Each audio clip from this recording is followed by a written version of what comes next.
Rec League Podcast. Tell your friends, tell your neighbors, tell your family, tell your haters.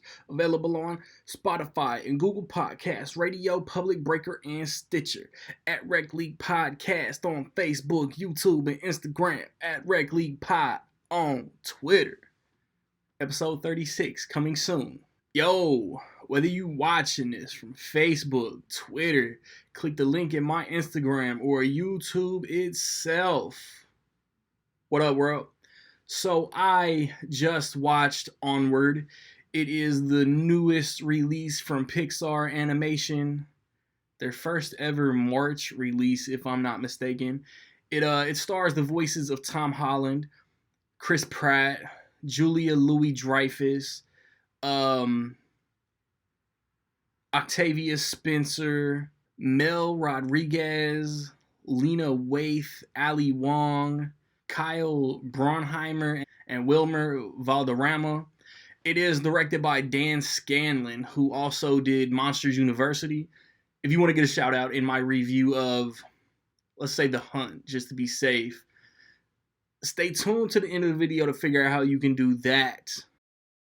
So you got Tom Holland, Ian. He turned 16. In this world, he's officially an adult, grown. I don't know the terminology, but he is of manhood, as you could say. Him and his brother Barley are living with their mom. Their dad is no longer around, and he left a gift for both of them when the youngest, Tom Holland's character, turned 16. It happens to be a magic staff that you can do spells, and they could bring him back. The spell is to bring their dad back for one day. The spell doesn't fully work, so they have to go on a quest to get something that they need to get the spell to fully work.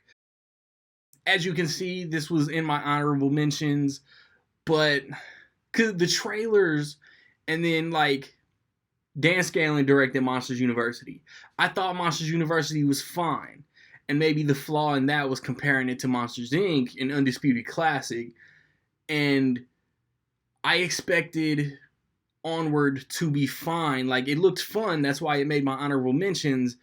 I'm a Marvel fan, I'm an MCU fan, so I obviously loved the casting of Tom Holland and Chris Pratt. So I expected this to be an entertaining Pixar movie, but I absolutely adored this movie. It is kind of sort of Lord of the Rings meets Harry Potter meets Game of Thrones with some Weekend at Bernie's vibes. That sounds so weird to put all in one basket or cauldron, but it is what it is. And again, a couple months ago, I enjoyed Spies in Disguise, Tom Holland, Will Smith, but it was distracting as far as that's definitely Tom Holland and Will Smith voicing these characters. Tom Holland and Chris Pratt as Ian and Barley, perfect casting. I don't know how, but they just faded into these characters. I wasn't distracted thinking oh, that's these characters. Oh, that's these actors. And the story was great, man. It's hilarious. The humor, I laughed a lot. There's adventure. This movie resonated with me on so many levels personally, because the reason why their dad isn't there in the first place, I relate to due to something that's happened to me personally within the past year, literally. And then again, these two teenage kids and their home kind of upbringing environment, I also relate to. And then it's so good. You know what I'm saying? I'm gonna gush over this movie. A lot of people aren't gonna connect with it the same way I did, but a lot of people will. And I hope it gets Pixar is one of those that they have the track record. Their weakest movie, Cars 2, still isn't even that bad. They made it to sell toys, and all their other movies, I don't think Pixar has a bad movie. And I don't think that this can become a franchise. I wouldn't be mad if it did, but again, like I don't want to like stumble over my words, lose track of what I'm saying, end up spoiling something because Chris Pratt and Tom Holland are great together. They were believable as brothers. Chris Pratt like has this reputation among him, but he's passionate about what he's passionate about due to stuff that again I don't want to spoil. And he's seen in this certain light, and he has his motivations, and it's not to be this type of character that everybody stereotypes him as. And then Tom Holland, like they're opposites, but they're brothers, and their bond is so great, and it you again you connect with that the more and more the movie goes.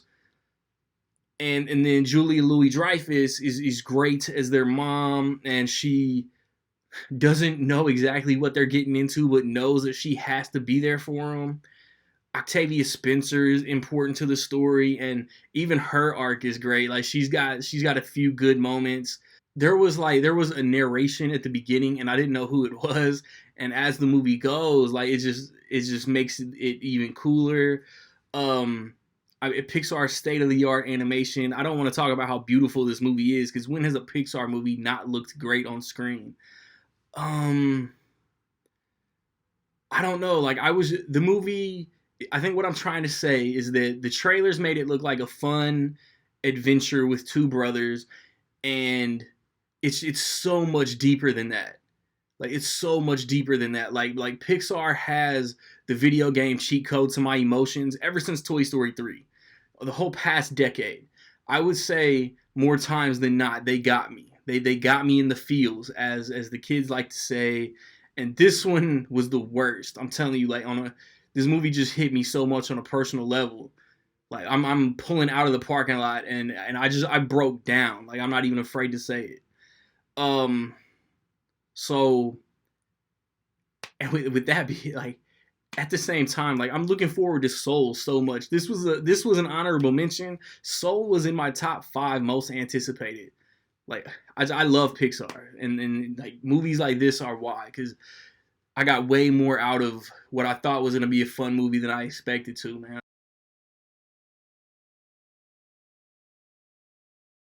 So if you haven't guessed already, with all that being said, man, in my opinion, I will say that Onward is dope as fuck.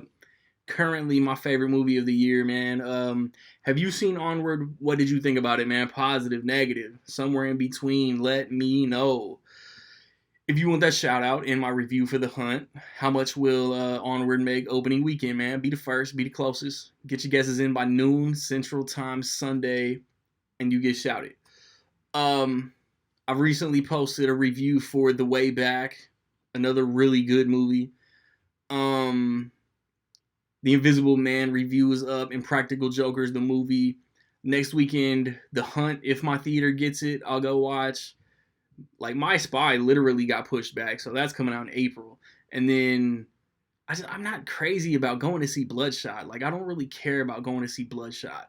But the weekend after that is A Quiet Place 2. Stupid excited for that. Rec League podcast in the next day or two. We're going to talk about 2020 in animation. We're going to talk about maybe the No Time to Die pushback, NFL Combine, and I think that Planet Asia album, man. Like, subscribe, comment. Find me where you find me, man. Don't know where to find me. Watch these credits. Peace.